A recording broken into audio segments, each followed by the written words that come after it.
This morning, I want to talk to you about one of the most pressing issues of our time. The question whether Alexandria Ocasio-Cortez's dress to the Met Gala was appropriate or not. We all know this AOC is quite a piece of work, but she really gained a lot of attention for something that you wouldn't think so many people would take note of, and yet they most certainly did.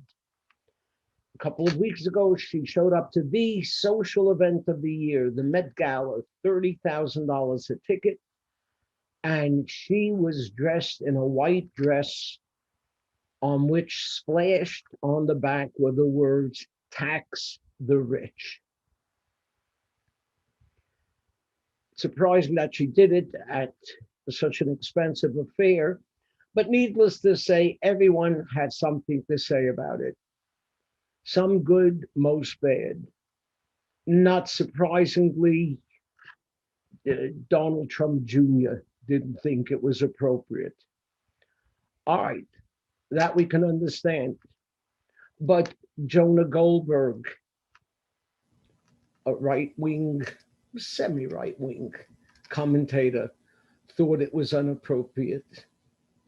But then it comes along Vogue magazine and says since she was at fashion's glitziest night, surrounded by some of the most powerful and famous people in the world, what better medium to get her message out about taxing the rich than to have it written in red on her dress? So, what do you think? I'll tell you what I think. I think the dress was disgusting and chalashes. But I've been thinking about it, and I'm wondering whether my judgment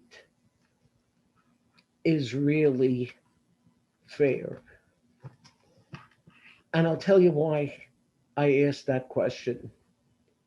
It's because of a famous statement found in this morning's Torah reading. You all know who Noach was. Noach built the ark that saved the world. But the biblical verse which describes him is the basis of a well-known rabbinic disagreement. We are told, Noach ish tzaddik tamim haya bedorotav et Elohim hitalech Noach. That Noach was a righteous man, wholehearted in his generation. Noach walked with God. It's a seemingly simple statement. A righteous man walked with God. But the rabbis wanted to know why it's specified in his generation. And immediately the commentator Rashi points out some say that this is to his credit. He was righteous even in his generation. It follows that had he lived in a generation of righteous people, he would have been even more righteous. Others, however, say in comparison with his own generation, he was righteous. Had he lived in the generation of Abraham, he would not have been accounted as being of such importance. This argument always bothered me. Why weren't the rabbis prepared to give him the benefit of the doubt? Why did some question, well, maybe had he lived in another generation, he was not much compared to them. And I think a case can be made that the judgments of the rabbis have little to do with Noach, and it has a lot more to do with the rabbis themselves. According to the Talmud, it was Rabbi Yochanan who made light of Noach, and it was Resh Lakish who held Noach in high esteem. At a very young age, Rabbi Yochanan was placed in the academy to study. Right from the start, Rabbi Yochanan was surrounded by students, scholars, and righteous people. For him, it was the norm Resh Lakish, on the other hand, started off as a robber. He experienced the world as it was. He had to work as a gladiator to make a living. He knew all about the world's allurements and enticements, and yet he decided to become a Talmudic scholar. Is it not possible that Resh Lakish defended the character of Noach because he could appreciate Noach's greatness?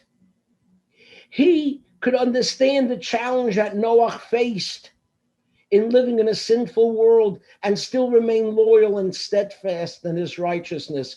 Resh Lakish understood what Rabbi Yochanan, who lived in a sheltered environment of the yeshiva world, perhaps could not have understood. So it's very possible that when we make our judgments don't simply reflect on who and what is being judged. It reflects on us, the judges, where our biases are coming from. You have to make judgments in the way that God would want us to make judgment. And it's right there at the end of today's Torah portion. We're told that the people built the Tower of Babel, and says the Torah, Vayered Hashem lirot, and God went down in order to see. God had to go down in order to see.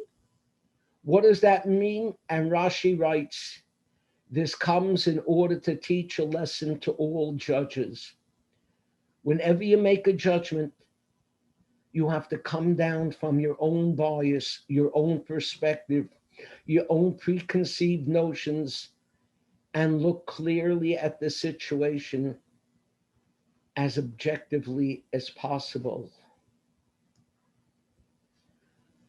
So I have to be honest with myself about Alexis Ocasio-Cortez's dress.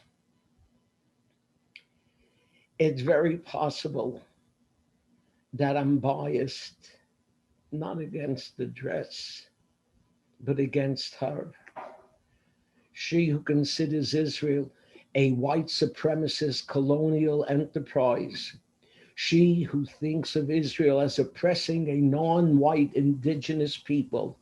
She who voted against Iron Dome, which is there to protect Jewish men, women, and children from being bombed to smithereens. You expect me to like her dress? And so I have to do what God tells us to do. I have to take my own bias about her out of the picture. And I have to just look at the dress itself. What do I think of the dress? I thought it was disgusting and chalashes. Have a good Shabbos.